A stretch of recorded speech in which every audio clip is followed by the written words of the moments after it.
You know, you haven't taken a sick day, Chef Robert, and we're glad to have you here in the Hampton Roadshow kitchen. Thank you. Of course, you. from City Dock Restaurant, Robert Cillizza. We're making chicken cacciatore. Yes. And you've been really busy all morning long already. Getting it already, yes. Yeah. Yeah. What do we have here? Well, we got, of course, is the chicken. I like to use the legs and the thighs, the breasts and the wings and stuff. There's not that much meat, you know, but or you have the breast with a lot of bone. So this is easy. This is fork-friendly.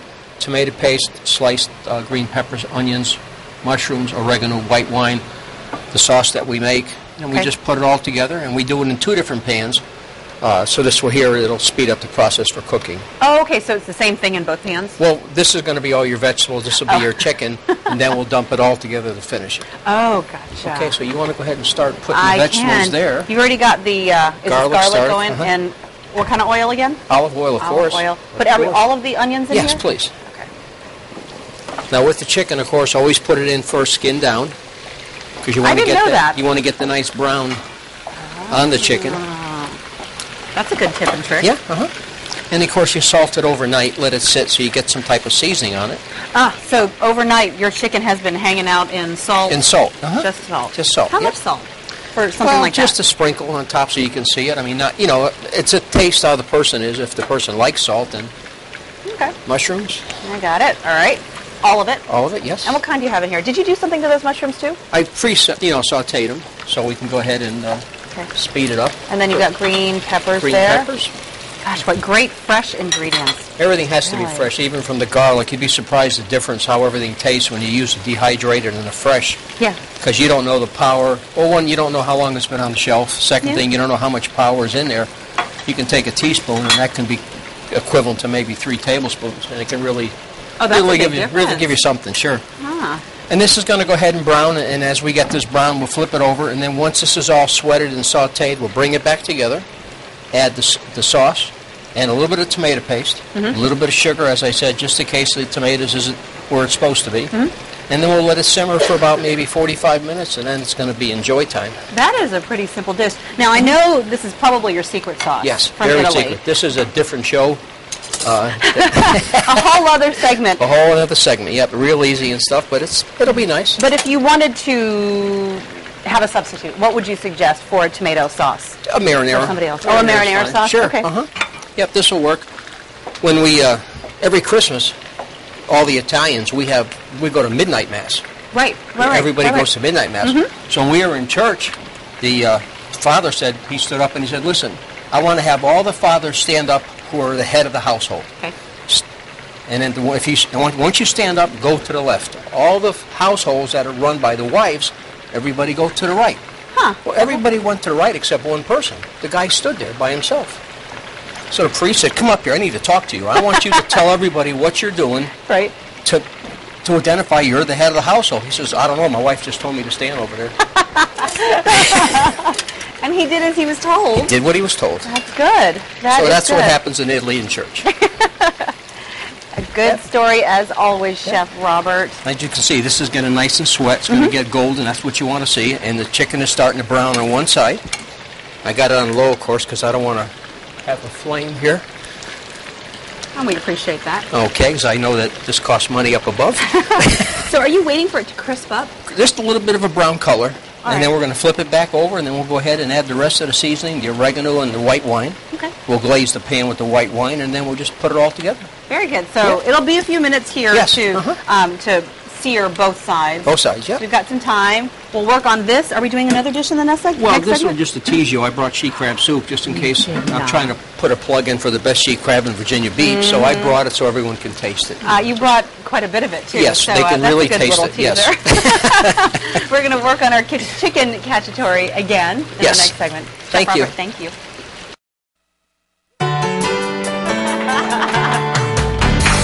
In the kitchen with Executive Master Chef of City Dock Restaurant, Robert Cillizza. We are making chicken cacciatore. You've done quite a bit in the time since we last saw you. The chicken now browned on the skin side down, and now you're browning the other side. On this side, and it's all ready to go. I've got the oregano, and I've already glazed the pan with the white wine. Oh, you did that already? Yeah, and that brings the flavor of whatever stuck to the pan, comes back up to the surface and makes like a great Now, how do you know how much you want to reduce it down to once you have the white wine When in it starts sticking to the side of the pan, then you're right where you're supposed to be. Gotcha. Now this is all ready to go.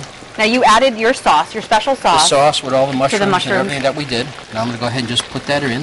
Oh my goodness. That's decadent. I mean, really, really. And you're also doing dessert, which, I mean, you're really spoiling us because you have a great meal and then you always make dessert as well.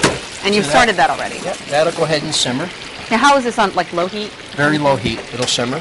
What I'm doing now is I've got the heavy whipping cream, the milk in here already, and the vanilla bean. That's in the bottom. And it's been just, you know, simmering and getting the flavor of vanilla. Okay. You're not afraid it's going to burn? No. No. Then I'm going to go ahead and put the sugar in. Get that going. And do you still have heat under this? Still have heat, yep. Okay, but a low one. But a low one because you don't want it to froth over on the top. Now we're going to go ahead and put the egg in. Now if I was to just dump the egg right into the hot cream, I'd have scrambled eggs. So I'm going to ask you to get that tablespoon and put some of this into here. No, this here. The cream into the egg. Oh, I see. To kind of... sort of mix it and temper it. Yeah. So the hot cream is cream? already... Yeah, please. This may take about an hour, hour and a half. It's okay. It's a small show. We're good. Is it because I'm going slow? No, it's fine. It's fine. That's how you're supposed to do it. So you get it. And what you want is a milky color. You don't want to have the bright yellow. And that should be, one more should do it. One more. So you're looking for color to know that you've got it got it that up. it's tempered. And I guess you know when you mess up, when you have scrambled eggs. Yes. Okay. You'll see eggs floating to the top. Now what I'm doing is if I was to go ahead and not have egg and just wanted to make ganache, that's all you do is get your chocolate with the hot whipping cream and you put that in, and you put, of course, on low heat because you don't want to burn the chocolate. What'd you put in there? Semi-sweet chocolate. Gotcha. Now I'm putting the dark chocolate in, and you're going to let the heat take care of everything. Do you have to stir constantly? Constantly stirring. All right. Well, let me do that if you've got other things to do. Now, does this need to be stirred at all? No, you can go ahead and stir that if you like. Use the tongs and just move it around a little bit. All right. And you can see how nice that looks. You know, I don't even know what we're making, though. What is the dish itself? This is the Petit Chocolat. But what I've done is I've snuck in some mascarpone because, you know, if it's not Italian, it's not right. Right. So, right. I knew you'd say that. I knew it. So I got it in here. And what the egg is going to do is going to make this like a custard. So now once we got this where it's supposed to be, it's almost to a boil. I'll go ahead and I'll shut it off. I'll let it cool a few minutes, and I'm going to pour it into the ramekins that I have over there in the pan. Right there over there. And then we'll fill that pan up with water right to the level. Right, to do the temperate thing. So we'll have the temper thing so it'll have equal burning all the way around as it's baking. And you put it in the oven, 350 for about 35 to 40 minutes. When you open the oven, just get your finger, make sure your hand's washed. Right. And touch the top of it, and if it doesn't stick to your finger, it's ready. Take it out, let it cool, and then put a nice whipped cream with the smashed chocolate on top, or shaved chocolate, the ganache that we have, and you have a heck of a dessert. Gosh, that sounds phenomenal. Really, and this one really, I know you have to allot time for the oven, but this one really doesn't take that long. Doesn't take long. Because you're almost done there? 15-minute prep time. When I start seeing it thicken, then I'll know I'm ready to go. Okay. And then I'll go ahead and pour it into the ramekins, and we'll be ready to go. Very, very good. We're going to wrap everything up in our last segment. Also, Josh is here. We're going to talk about some wine selections coming up. Thank you. We are in the kitchen with Executive Master Chef of City Dock Restaurant, Robert Cillizza. Jeff Haw, the Food and Beverage Director and Sommelier, is here to talk about some great beverage selections with our chicken cacciatore and our chocolat. Did I say that right? Yes. Very good. Okay. Good. So what do you have for us, Josh? Well, for the cacciatore, I selected the Mazzoli Chianti Classico Reserva. Wow. So nice Chianti, that looks which, really nice. Being from Chianti, it's a Sangiovese-based grape, okay? And Old World, of course, from Italy. They actually started making wine in the Chianti region in the 13th century, so... So they've been doing it for a while? Yeah, I think they got it down by now. So, what do you think, Chef? I hope so. I know so. My money's on that, though. Yeah, there you go. And then for dessert, I selected a cream of chocolate cocktail. Oh, my goodness. And this is made with Bailey's Irish cream. Okay, so I use 1.5 ounces of that. I got a big mug, so you have a big mug. I'm going to go a little heavy today. Okay. And then 1 ounce of creme de coco, which is a chocolate liqueur. And both of these can be enjoyed on their own also, just on the rocks or straight up is great. I can see that. I can totally see how that could happen. And you were doing a little bit of cooking too. I was. Well, not really. Just heating up. I wanted to keep it simple for our viewers out there, and don't feel you have to make hot chocolate from scratch. Nestle I'm using today with just some dark chocolate flavor is fine. And keep it easy for yourself at home. Just top it with a little bit of cream. That's and it. then you can garnish with a chocolate swizzle. Really nice.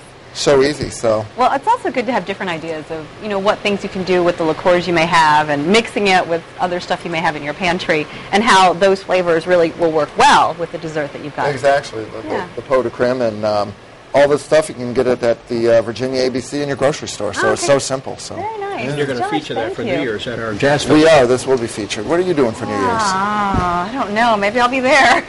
So wait, what's going on for New Year's? We have the chat. Yeah, well, it did fall on a Friday, and so since our usual Jazz Fridays at the City Dock, we are doing bring Jim Newsom back for New Year's Eve. Oh, great. It's so simple. It's only $10 cover and includes favors and a champagne toast at midnight. So, and Jim's playing from 9 p.m. to 1 a.m. So Might be something to check out. Yeah, Josh, join us. thanks very much. We'll chat with you, of course, before the big event. In any case, we've got the rest of our meal to plate up. The chicken's done, I imagine. It's ready you to put it go. all together. How do you know that it is done? Well, I put a fork in the chicken and twisted it to make was sure it. that there was no blood or anything, and it's nice.